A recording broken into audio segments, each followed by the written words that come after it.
بھئی اس سے پہلے تو تیرا جسم ہی نہیں تھا، نکاح کدھر ہوگا؟ یا کوئی مولوی مجھے ثبوت دے دے کہ نکاح روحوں کے بیچ میں ہوتا ہے۔ اگر نکاح روحوں کے بیچ میں ہوتا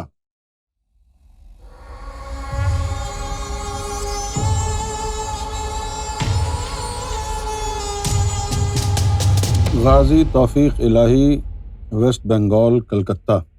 وعلیکم السلام۔ کس کا کس کے ساتھ نکاح ہوگا؟ کیا یہ اللہ نے تقدیر میں پہلے سے ہی لکھ دیا ہے؟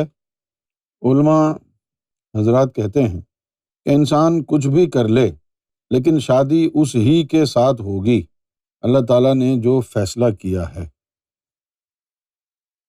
مرنے کے بعد آپ کے جسم نہیں ہوں گے جب آپ وہاں حاضر ہوں گے، جسم آپ کے قبر میں ہی ختم ہو جائیں گے۔ تو پیدا ہونے سے پہلے بھی جسم نہیں تھے، تو شادیاں تو جسموں کی ہوتی ہیں نا، روحوں کی تو شادی ہوتی ہی نہیں ہے۔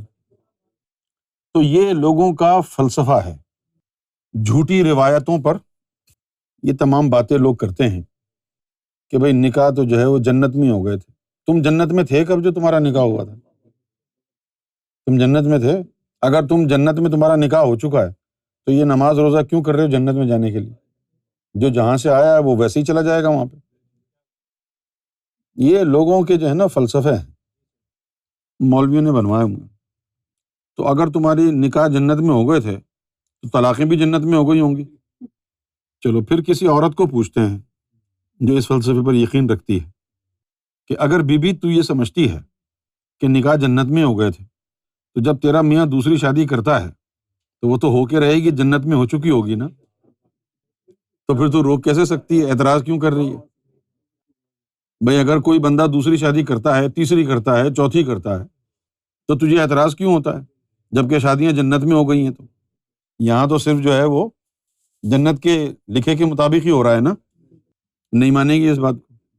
اس سے پتہ چلا کہ نہ پہلا نکاح جنت میں ہوا نہ دوسرا، سارے یہی ہوئے ہیں۔ بھئی اس سے پہلے تو تیرا جسم ہی نہیں تھا، نکاح کدھر ہوگا؟ یا کوئی مولوی مجھے ثبوت دے دے کہ نکاح روحوں کے بیچ میں ہوتا ہے۔ اگر نکاح روحوں کے بیچ میں ہوتا تو میاں بیوی میں سے کوئی ایک مر جائے تو وہ اس کی میت میں نہیں جا سکتا۔ کیوں نہیں جا سکتا؟ کہ جیسے ہی سانس کی ڈوری ٹوٹی نکاح ختم ہو گیا، اب وہ تیرے لیے اجنبی ہو گیا۔ فرض کیا کہ کسی کی بیوی کا انتقال ہو گیا، جب انتقال ہو گیا تو اب اس سے نکاح بھی ٹوٹ گیا۔ تو اب یہ نکاح ٹوٹا کیسے؟ کون مرا ہے؟ جسم مرا ہے یا روح مری ہے؟ نکاح اگر روح کا ہوتا تو پھر نکاح ٹوٹتا ہی نہیں، کیونکہ روح تو مرتی ہی نہیں ہے۔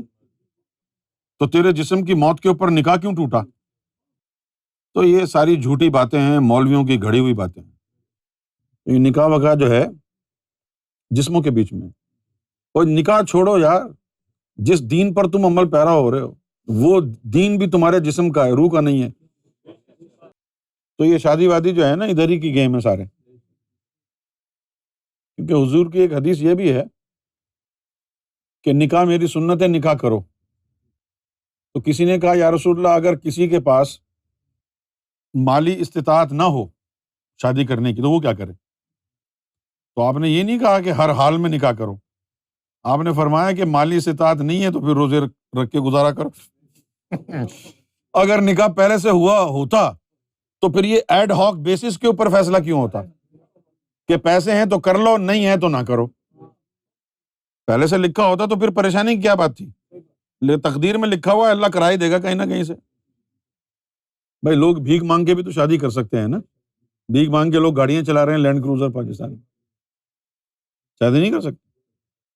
میں نے یہ 4-5 دلیلیں اس لیے آپ کو دی ہیں تاکہ آپ کو پوری طریقے سے سمجھ میں آ جائے کہ یہ سب بکواس کی باتیں ہیں کہ جی جنت میں نکاح ہو گیا اور یہ ہو گیا اور وہ ہو گیا۔